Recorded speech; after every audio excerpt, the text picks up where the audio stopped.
दोन्ही हात उंच करूया आणि दादांच्या स्वप्नातली बारामती आणि महाराष्ट्र येणाऱ्या काळात घडवूया। यानंतर मी विनंती करेन राज्याचे कर्तृत्ववान प्रतिभा संपन्न मुख्यमंत्री श्री देवेंद्रजी फडणवीस साहेब आजच्या सांगता सभेला संबोधित करतील।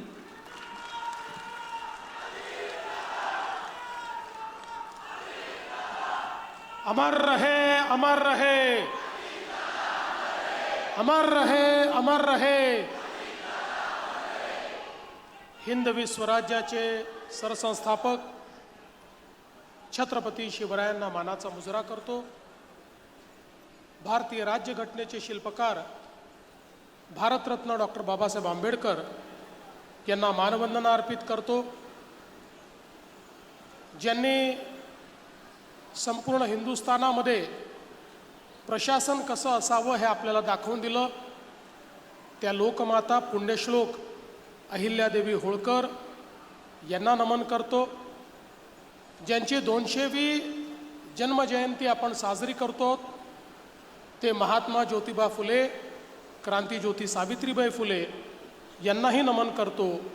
लोकशाहीर अण्णाभाऊ साठे आणि तमाम महामानवांना या ठिकाणी वंदन करतो। आणि सगळ्यात महत्त्वाचं म्हणजे ज्यांच्याकरता आपण या ठिकाणी सगळे उपस्थित झालो आहोत ते माझे मित्र, माझे मोठे भाऊ, बारामती सहित तमाम महाराष्ट्राचे लाडके दादा अजितदादा पवार यांच्या पावन स्मृतीला अभिवादन करत आज ज्यांच्याकरता आपण सगळे एकत्रित झालो या निवडणुकीतील आपल्या सर्वांच्या उमेदवार आणि राज्याच्या पहिल्या महिला उपमुख्यमंत्री श्रीमती सुनेत्राताई पवार,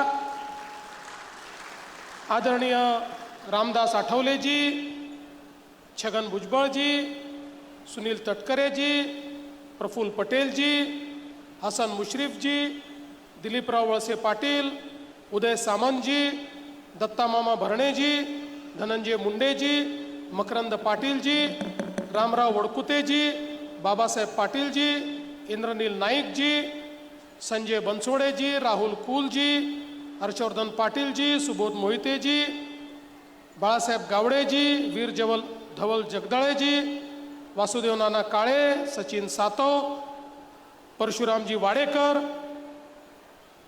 आणि दादांचा वारसा या ठिकाणी चालवण्याची जबाबदारी असलेले खासदार पार्थदादा पवार, जयदादा पवार, मंचावर उपस्थित आमचे सर्व सहकारी आमदार, जिल्हा परिषद, पंचायत समितीचे सर्व पदाधिकारी, लोकप्रतिनिधी आणि उपस्थित सर्व भगिनी आणि बंधूंनो, खरं म्हणजे सर्वात पहिल्यांदा मी विविध पक्षांचे आभार मानेन की या सर्व पक्षांनी हा निर्णय केला की अजितदादांच्या पश्चात ही निवडणूक होते आणि महाराष्ट्राच्या संस्कृतीमध्ये आपण अनेक वेळा हे बघितलेलं आहे की अशा प्रकारचे ज्येष्ठ नेते, मोठे नेते हे आपल्यातनं निघून गेल्यानंतर होणारी पोटनिवडणूक ही साधारणपणे आपण बिनविरोध त्या ठिकाणी करतो। आणि म्हणूनच मी शरद पवार साहेबांचे देखील आभार मानतो। कालही त्यांनी मला फोन केला आणि सांगितलं तुम्ही बारामतीला चाललात, आमचं पूर्ण समर्थन हे सुनेत्राताईंना आहे। ज्यावेळी या ठिकाणी वेगवेगळे फॉर्म पडले होते त्यावेळी काँग्रेसच्या प्रदेश अध्यक्षांना धनंजय मुंडेजींनी माझा फोन लावून दिला। त्यांना मी विनंती केली की महाराष्ट्राच्या संस्कृतीला साजेसं आपण या ठिकाणी काम करावं आणि माझ्यासहित अनेक लोकांनी विनंती केल्यानंतर काँग्रेस पक्षाने देखील हा निर्णय घेतला की आपण उमेदवार उभा करणार नाही आणि म्हणून आज या ठिकाणी सर्वांनी ज्या उमेदवाराला समर्थन दिलेलं आहे अशा प्रकारच्या उमेदवार आमच्या सुनेत्रा वहिनी पवार या ठिकाणी आहेत आणि म्हणून या सर्वांचं मी अतिशय मनापासून आभार मानतो. खरं तर या सभेकरता किंवा बारामतीमध्ये सभा घेण्याकरता माझ्यासहित या मंचावरचं कोणीही आलं नसतं तरी देखील तुम्ही रेकॉर्ड मतांनी वहिनींना निवडून दिलं असतं. पण आमच्याकरता ही निवडणूक नाही आहे. आमच्याकरता दादांच्या स्मृतीचा यज्ञ सुरू आहे आणि या यज्ञामध्ये आपली आहुती जर टाकली नाही तर आम्हाला जन्मभर हे वाटलं असतं की काहीतरी राहून गेलंय. कारण आपल्याला कल्पना आहे यज्ञामध्ये जर आहुती टाकली नाही तरी यज्ञ होतो पण आपल्या मनाला रुखरुख राहते की आपण ती आहुती टाकू शकलो नाही आणि म्हणून ती आहुती टाकण्याकरता दादांच्या स्मृती जपण्याकरता त्या स्मृतीला उजाळा देण्याकरता त्या स्मृतींना वंदना देण्याकरता खरं म्हणजे या ठिकाणी आम्ही आलो आहोत. आणि माझी बारामतीच्या सगळ्या मतदारांनाही विनंती आहे, आपल्यापैकी प्रत्येकालाही माहिती आहे की वहिनी निवडून येणार आहेत, पण माहिती असल्यामुळे जर आपण या ठिकाणी मतदानाला जाऊन आपली मतदान रूपी आहुती ही दादांच्या स्मृतीला दिली नाही तर आपण करंटे ठरू. आणि म्हणून जसं रणरणत्या उन्हामध्ये आपण सगळे लोक या ठिकाणी या सांगता सभेकरता उपस्थित झालात, हीच अपेक्षा आहे बारामतीतला एक एक व्यक्ती, माता भगिनी, युवा बंधू सगळे या ठिकाणी 23 तारखेला मतदानाला जातील.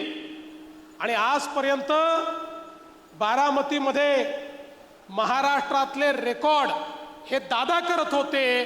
दादांच्या पश्चात वहिनींचा रेकॉर्ड हा आता बारामतीकरांना या ठिकाणी करून दाखवायचा आहे आणि म्हणून ही निवडणूक अत्यंत महत्त्वाची आहे. खरं म्हणजे दादांच्या पश्चात अतिशय दुःखात असताना देखील आपलं दुःख बाजूला ठेवून वहिनींनी पक्षाची आणि शासनाची धुरा सांभाळली.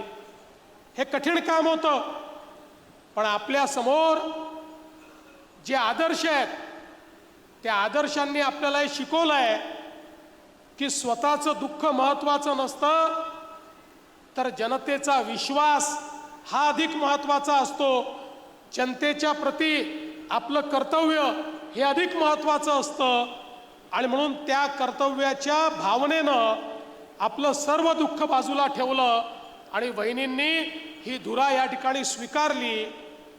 अनेक लोकांना असं वाटत होतं की वहिनींनी हे कार्य हातामध्ये घेतलंय. वहिनींचा राजकीय अनुभव हा अलीकडच्या काळातला आहे.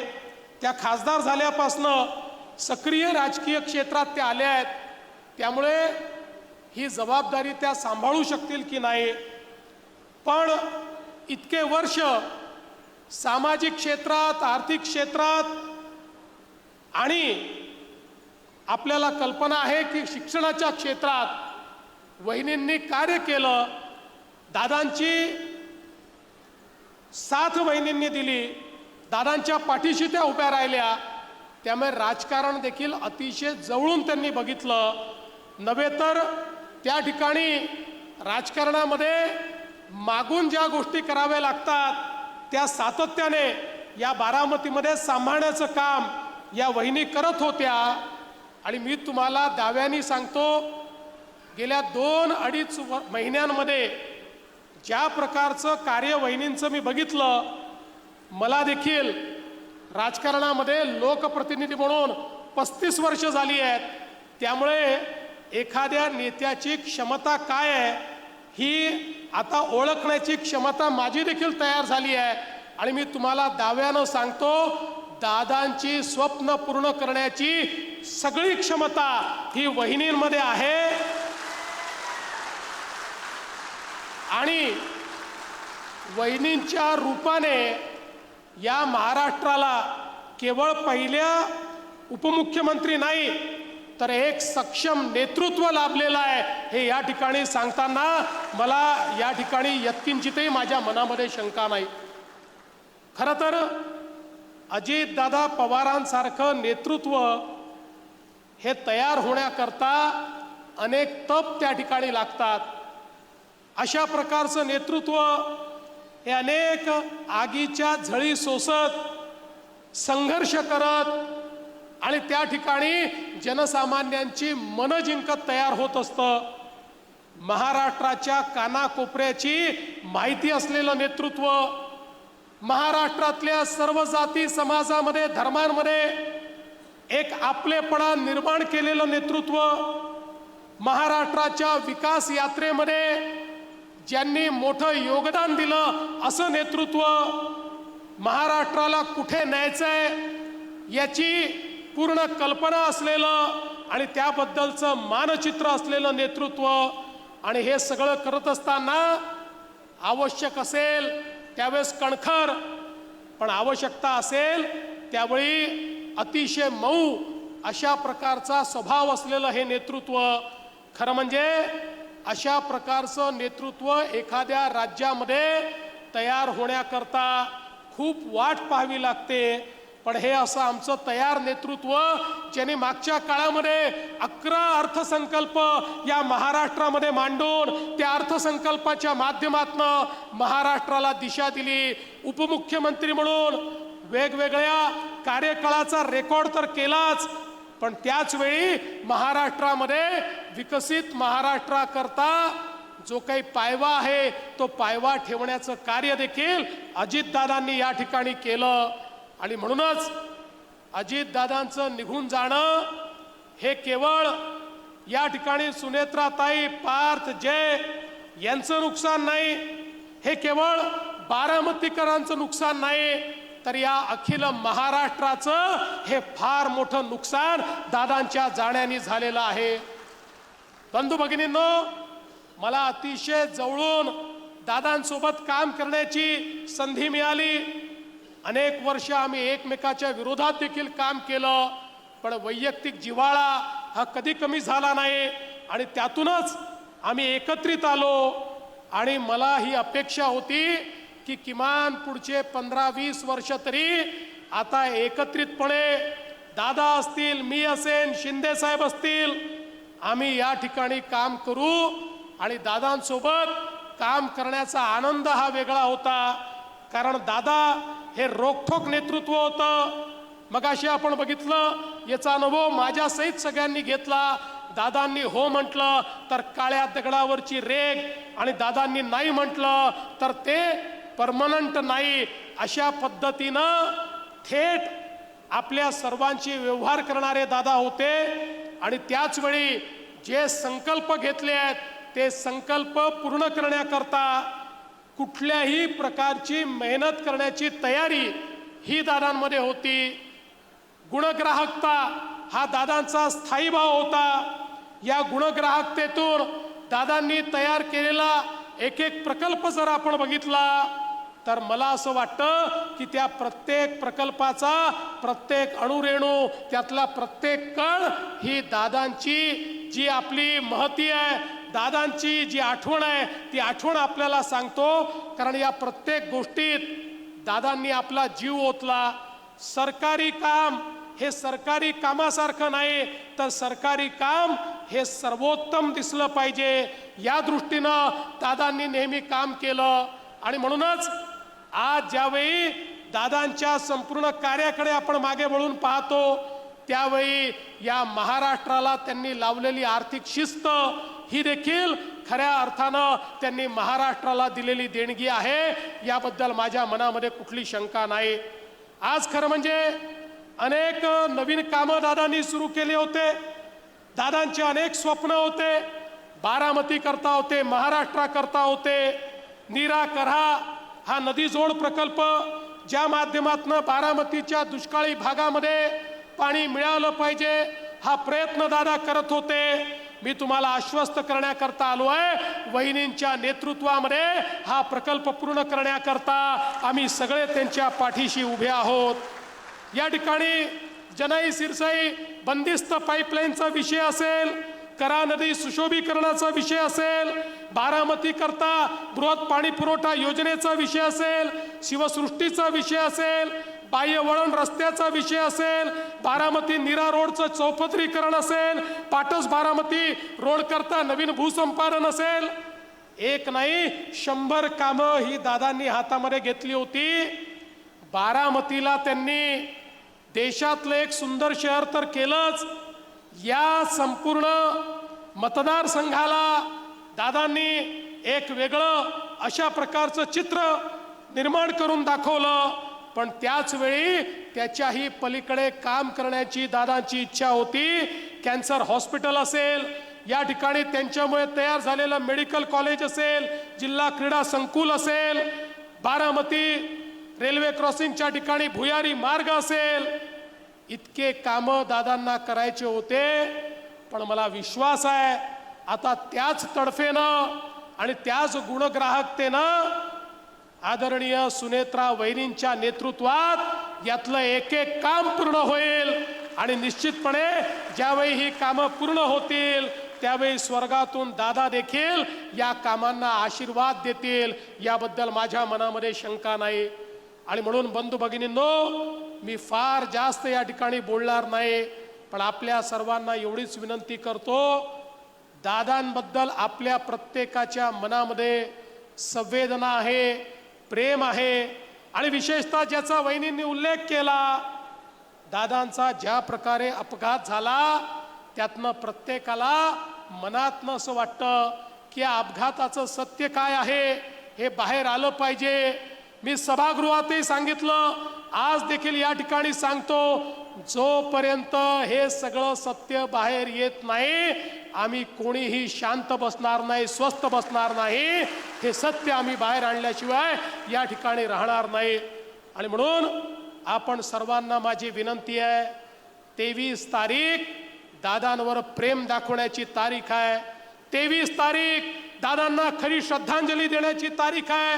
23 तारीख दादांच्या प्रती आपल्या मनातली भावना व्यक्त करण्याची तारीख आहे. आणि या सगळ्या गोष्टी आपल्याला जर करायच्या असतील तर मतदान रूपी आशीर्वाद हा वहिनींना आणि मतदान रूपी आपली आदरांजली दादांना देण्याची संधी तुम्हाला लाभलेली आहे.